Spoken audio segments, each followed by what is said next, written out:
अजय दुबे, अगर मैं आपसे पूछूं कि आप देशद्रोही हैं, तो क्या आप मेरे दर्शकों को आप बता सकते हैं कि मेरे इस गुस्से में और ये उंगली दिखाने की प्रवृत्ति में राष्ट्रवाद के क्या खतरे हैं और क्या समझ है? अगर आप मुझसे ये पूछेंगे तो मैं हंस दूंगा। क्यों आप हंस देंगे? मैं हंस दूंगा क्योंकि भारत का जो राष्ट्रवाद है वो नहीं है जो कि जर्मनी में था, जहां पे यहूदियों को भट्टी में झोंक दिया गया था। स्वामीनाथन अय्यर ने बहुत अच्छा लेख लिखा है, लेकिन उसमें एक कमी है, उसमें कोई भारतीय उदाहरण नहीं है। और वो कमी मैं पूरी किए देता हूं। जब हिंदुस्तान में 1942 में कांग्रेस ने भारत छोड़ो आंदोलन की अपील की, तो उस वक्त अंबेडकर भारत छोड़ो आंदोलन के खिलाफ थे। वो तो ब्रिटिश सरकार के अंग थे। राष्ट्रीय स्वयंसेवक संघ ने आधिकारिक रूप से भारत छोड़ो आंदोलन में भाग लेने से इनकार कर दिया था। सावरकर भारत छोड़ो आंदोलन के खिलाफ थे। कम्युनिस्ट पार्टी भी भारत छोड़ो आंदोलन के खिलाफ थी। लेकिन क्या गांधी जी ने उस वक्त, जबकि भारतीय राष्ट्रवाद की अभिव्यक्ति, राजनीतिक अभिव्यक्ति अपने चरम पे थी और भारतीय आजादी के लिए संघर्ष हो रहा था, इनमें से किसी को देश का गद्दार कहा? इसमें किसी को राष्ट्र विरोधी कहा? किसी की देशभक्ति के ऊपर कोई शंका की? गांधी जी ने ऐसा नहीं किया। ये सब लोग स्थायी रूप से कांग्रेस के मैं ये कहता हूं गांधी जी इतने बड़े नेता उस वक्त भी थे, और मैं तो कहता हूं अपने देहांत के बाद आज भी इतने बड़े नेता हैं, सब लोग उनकी नाम की संबई भरते हैं। अगर गांधी जी ने इनमें से किसी को राष्ट्रवाद विरोधी कह दिया होता, किसी को गद्दार कह दिया होता, तो आज तक उस बिल्ले से पिंड छुड़ाने की वो कोशिश कर रहे होते और नाकाम हो रहे होते। आरएसएस कितना भी हिंदू हिंदू कहता रहता, लेकिन गांधी जी द्वारा लगाए गए उस आरोप से बचना और उससे अपने आप की हिफाजत करना उसके लिए बहुत मुश्किल हो जाता। अब मैं दूसरा उदाहरण देता हूं। जब हिंदुस्तान आजाद हुआ, बहुत छोड़, हिंदुस्तान आजाद हुआ तो उधर तो जवाहरलाल नेहरू भाग्य के साथ मुलाकात का भाषण दे रहे थे आधी रात को, और इधर हिंदुस्तान के कई हिस्सों में समाजवादी और दूसरी विचारधारा के लोग नारे लगा के जुलूस निकाल रहे थे कि यह आजादी झूठी है।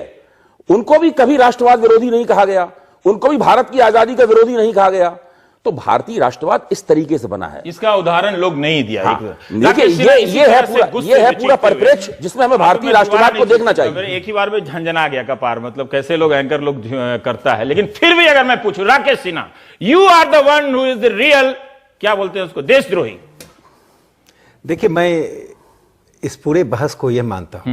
नहीं, इस क्रोध की प्रक्रिया पे भी आप टिप्पणी कीजिए। इस पे अभय जी भी नहीं किया। ये जो अगर हम निशानदेही और क्रोध, मतलब आप जवाब जरूर दीजिए, उस पे भी टिप्पणी कीजिए। देखिए मैं, जब आप कहेंगे आप देशद्रोही हैं तो और चीख के उंगली दिखा के 500 लोगों को ले आके कहूं तो मैं यही कहूंगा कि आप उसकी जो सजा देना चाहते दे दीजिए। मैं एक बात इतना कहना चाहता हूं कि देखिए राष्ट्रवाद पर जो आप बहस कर रहे हैं, मुझे बहुत अच्छा लगा कि जो घटनाएं घट रही हैं उस इतर उसका वैचारिक आधार क्या है। ठीक है। तो पहले एक पंक्ति में मैं कहूं कि भारत का राष्ट्रवाद और पश्चिम में जो राष्ट्रवाद का डिबेट है उसमें एक बुनियादी अंतर है। और आज भी नहीं, वो उसको मैं एक ही लाइन में समझाऊं कहूंगा। पश्चिम के अधिकांश चिंतक कहते हैं कि राष्ट्रवाद ने राष्ट्र बनाया, चूंकि वहां भाषा के आधार पर राष्ट्र बना। हाँ, अधिकांश चिंतक यही मानते हैं कि राष्ट्रवाद ने राष्ट्र बनाया। जो लेटेस्ट अभी बनाने के लिए राष्ट्रवाद की विचारधारा का इस्तेमाल जैसे ग्लेनर हैं, जो लेटेस्ट उन्होंने राष्ट्रवाद पर किताब लिखी, उनकी किताब 24 भाषा में 1,60,000 किताबें बिकी। ठीक है। उन्होंने कहा कि राष्ट्रवाद एक प्रोडक्ट है और राष्ट्रवाद ने राष्ट्र को बना, राष्ट्र ने राष्ट्रवाद से राष्ट्र बना, जैसे भाषा के आधार पर राष्ट्र बना। द्वितीय विश्व युद्ध के बाद राष्ट्र बने। भारत की स्थिति डिफरेंट है।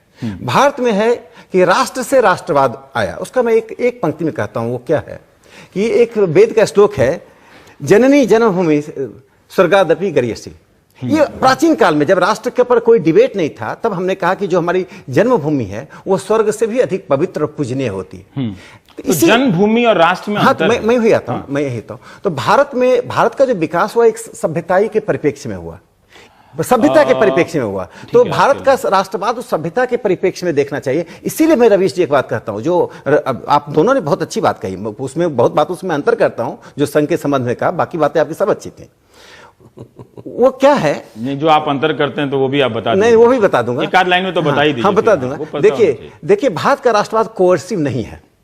पश्चिम के राष्ट्रवाद में कोर्सन है, जैसे जर्मनी का आपने उदाहरण दिया, उसका एक उदाहरण देता हूं। बार बार पीडीपी की बात हाँ मैं बता रहा हूं, बार बार भारत का राष्ट्रवाद कोर्सिव नहीं क्यों है कि देखिए अभी आधुनिक उदाहरण ले लीजिए, नागालैंड में एंटी इंडिया मूवमेंट चला, कश्मीर में सेपरेटिस्ट मूवमेंट चला, मिजोरम में चला लालडेंगा का। सब जगह हमने डेमोक्रेटिक प्रोसेस से जो सीमांत क्षेत्र, सेना का कोई रोल नहीं है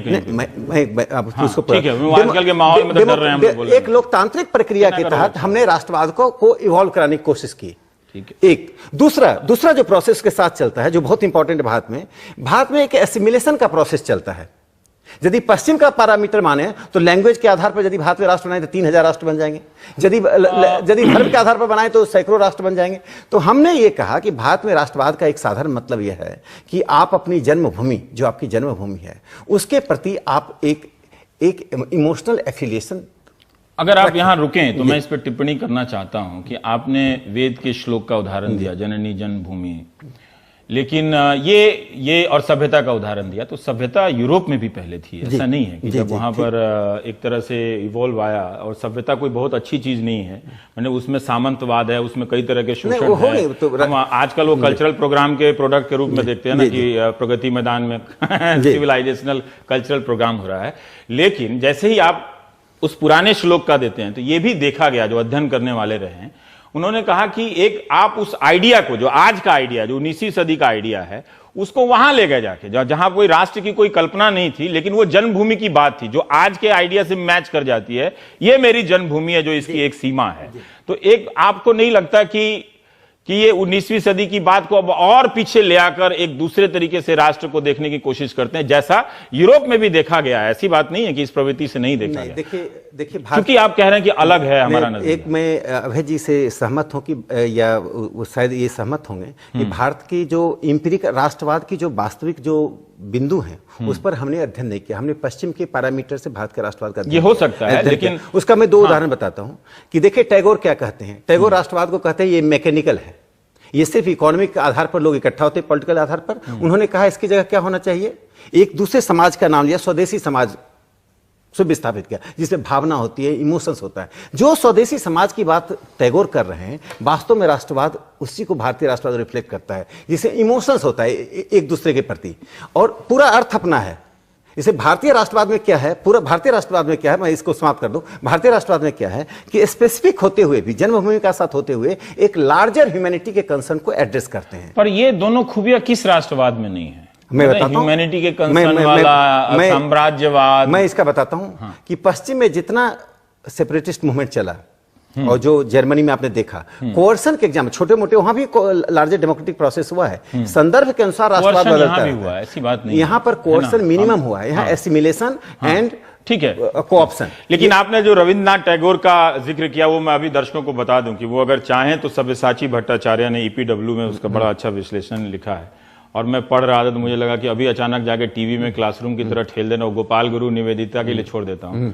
और मुझे बहुत गुस्सा आ रहा है कि उन्होंने आपको क्यों नहीं बुलाया। आप भी आपका भी एक राइट विंग का भी पर्सपेक्टिव होना चाहिए, नेशनलिज्म होना चाहिए। और क्या, जब बहस हो रही है तो होना चाहिए जिसमें सारे लोग सुने। इसमें यही तो जेएनयू की विशेषता है कि वो डिबेट को, मैं उम्मीद करता हूं कि आपका जब सम्मेलन होगा राष्ट्रवाद पे तो आप निवेदिता मेनन को बुलाएंगे। मैं तो अपने यहाँ सब लोगों को बुलाता था। आप अपने यहाँ बुलाते, और मैं बताऊं रवि सिंह, मैंने आपको कई बार आमंत्रित किया, आप नहीं आए, तो मैंने आपकी इस वजह से मैं नहीं आया, किसी और अभय जी आए, एक मैं भी आ जाऊंगा। और एक मार्क्सवादी को बुलाया, उसके कारण जनसत्ता ने 4 हफ्ते तक डिबेट चलाया गया। क्यों बुलाया? डिबेट चलना चाहिए, बहुत अच्छा है। क्यों बुलाया? मैं तो डिबेट चला रहा हूं कि उन्होंने 7 क्लास लिया तो 1 क्लास आपका क्यों नहीं लिया? अगर आरएसएस में कोई नहीं है और आप ही हैं तो आपको बुलाना चाहिए। अगर कोई नहीं मिल रहा है नेशनलिज्म पे बोलने के लिए। लेकिन जो उन्होंने टैगोर का उदाहरण दे दिया, लेकिन मैं जो समझा वो सब्यसाची भट्टाचार्य को पढ़ते, टैगोर का भी राष्ट्रवाद की समझ जो है वो बहुत उभरती जा रही है। अगर हम संक्षेप में ना दें, अजगरे सांपेर एक को नीति, मतलब अजगर सांप की नीति है, मतलब राष्ट्रवाद।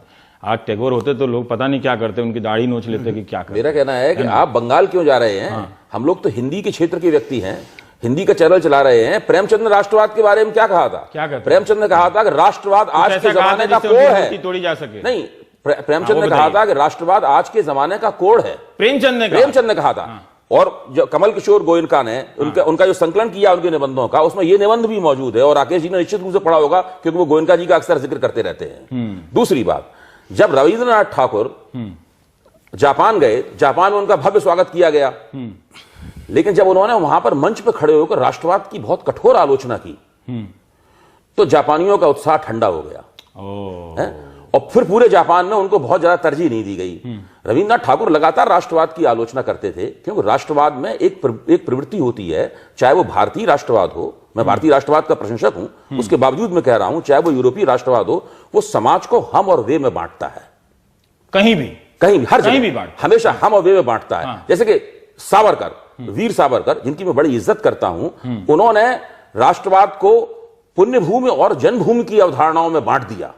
राकेश जी इस बात को अच्छी तरीके से जानते हैं कि जिनकी जन्मभूमि भारत हो सकती है, लेकिन पुण्य भूमि नहीं है तो उन्हें पूर्ण नागरिक होने का अधिकार नहीं है। तो वो हमेशा होता यह है कि जो 19वीं सदी में और तुरंत 20वीं सदी में राष्ट्रवाद की जो परिभाषाएं दी गई, उन्हें अगर आप आज के जमाने में लागू करेंगे, जब राष्ट्रवाद की ये परिभाषाएं पुरानी पड़ चुकी हैं, जबकि जो भारत में नहीं रहता है, जो एनआरआई है, नॉन रेजिडेंट इंडियन है, उसको भी भारतीय राष्ट्र के निकट लाने के उद्यम में नरेंद्र मोदी सबसे ज्यादा लगे हुए हैं, और कैसे उसको पूर्ण नागरिक भारत का बनाया जाए, बस उसने भारत की नागरिकता छोड़ दी है। ऐसे जमाने में जब भारत के अंदर आप ऐसी राष्ट्रवादी राजनीति करेंगे जो कि हम और वे में समाज को विभाजित करेगी, राजनीति को विभाजित करेगी, तो क्या होगा? बात ये आप दोनों के उदाहरणों से कि मुझे भी ठीक लग रहा है कि आप भारतीय संदर्भ में, खासकर हिंदी के संदर्भ में आप लोग उदाहरण दे रहे थे, ये ठीक है, यहां तक बात ठीक है।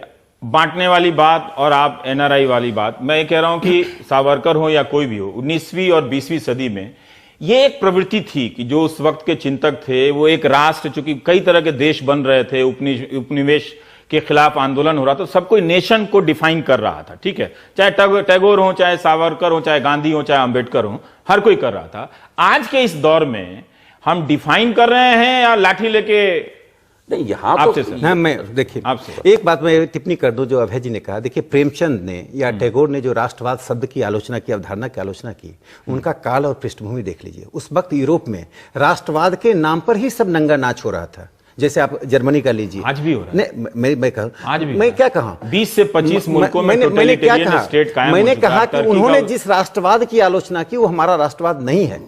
शब्द वही है, नेशनलिज्म शब्द वही है, चूंकि यूरोप से आया है। राकेश जी, ये आपने अच्छी तरह से रेखांकित किया, लेकिन क्या आप ये देख नहीं पा रहे हैं कि हमारे राष्ट्रवाद में भी उसी तरह की कमजोरियां हैं जो यूरोपियन राष्ट्रवाद में रही हैं, उसी तरह के खतरे हैं जो जर्मनी में रहे हैं? उस खतरे का जवाब आप ये बताइए कि जो लाठी लेके और झंडा लेके जो खड़े रहे, ये जर्मनी में नहीं हुआ? मैं कह रहा हूं कि हर विरोधी को कम्युनिस्ट बताना जर्मनी में नहीं हुआ। आप तो पढ़े हैं, मैं कह रहा हूं कि देखिए, मैं कह रहा हूं जो आपने मुझे, मैं आपका एक अभिनंदन इसलिए करता हूं कि आप अकेले टीवी चैनल हैं, मैंने और टीवी चैनल चिल्लाने वाला हूं। नहीं, आपने अपने इंट्रोडक्शन में आपने अपने introduction, Rakesh Sinha, you are the one, आपने अपने इंट्रोडक्शन में सुजीत की बर्बर हत्या की बात रखी।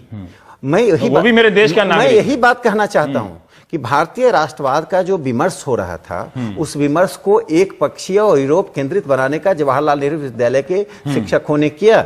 यही कारण है कि हमारे जैसे लोगों को नहीं बुला सकते। पढ़ा रहे हैं, मेरी इतनी शिकायत है कि वहां राकेश सिन्हा क्यों नहीं है, और क्यों नहीं है? एक तरह उसको बात भटक गई। दो बातें मैं जोड़ दूं, मैं दो बातें जोड़ दी। भारत में राष्ट्रवाद की जो कल्पना है, उसमें कल्पना है कि राष्ट्र के साथ वो राष्ट्रवाद आया, राष्ट्रवाद से राष्ट्र नहीं बना। इसीलिए हम अपनी संस्कृति और विरासत को महत्व देते हैं। इसीलिए जवाहरलाल नेहरू जो सबसे सेकुलर थे, उन्होंने ये सवाल उठाया था कि आपको अपनी विरासत से हृदय में झंकृति होती है या नहीं होती है। जब विरासत की, सर, ये जो पॉलिटिकल कल्चर के रूप में नेशनलिज्म यूरोप में था, तो वहां भी कई तरह के इस तरह के ड्रामेबाजियां विरासत नहीं, यूरोप में जो राष्ट्रवाद था, नहीं का जो बलिदान है, उसका उस तरह से उत्सव नहीं मनाया गया। रायकोन को पढ़ लीजिए, हेस को पढ़ लीजिए, ग्लेनर को पढ़ लीजिए, राष्ट्रवाद पर जितने डिबेट चले, एंडरसन को पढ़ लीजिए, स्मिथ को पढ़ लीजिए। इतना किताब बताइए कि दर्शक टीवी छोड़कर चीखने चिल्लाने वालों के पास चला जाए। स्मिथ को पढ़ लीजिए। सब लोगों ने राष्ट्रवाद को ज्यादातर राजनीतिक और आर्थिक अवधारणा से जोड़ा है, उन्होंने सांस्कृतिक पक्ष को कम रखा है। भारत में जो मैं कह रहा हूं, जो आरएसएस और बीजेपी कहना चाहती है, वो कहना ये चाहती है, जब आप राष्ट्रवाद को परिभाषित करते हैं तो आप अपनी विरासत को, अपनी संस्कृति को और सांस्कृतिक इतिहास को उपेक्षित ना करें। सिर्फ एक ही संदर्भ है जो जवाहरलाल नेहरू विश्वविद्यालय के जैसे प्रोफेसर जानबूझकर एक्सक्लूजन में विश्वास करते हैं।